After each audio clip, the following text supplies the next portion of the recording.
माणसांनी सपोर्ट करतोय असं मी म्हणत नाही. दोघांनी पण, स्त्रीला बी टेन्शन असते, पुरुषाला बी टेन्शन असते. फक्त स्त्री पुरुष चांगला असलं तर टेन्शन घेतलेलं चांगलं, नाहीतर स्त्री तोंड बाहेर मारत्या आणि पुरुष तोंड बाहेर मारतोय. असल्या टेन्शनला उपयोग नाही. तुम्ही किती मरचाला असच, पण तुमचं टेन्शन कधी कमी येणार नाही.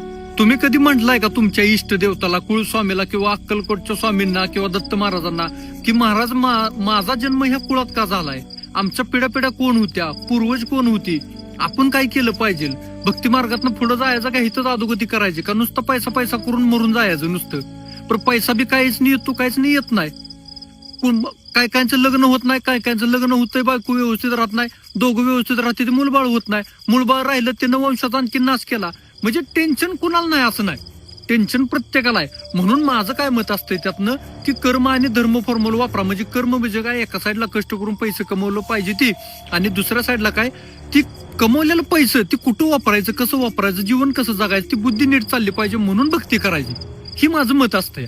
प्रत्येक सासू ही कुणाच तरी सून होती आणि प्रत्येक सून ही नंतर सासू होणार आहे, ही ध्यानात घ्या. कर्म फिरून येतं.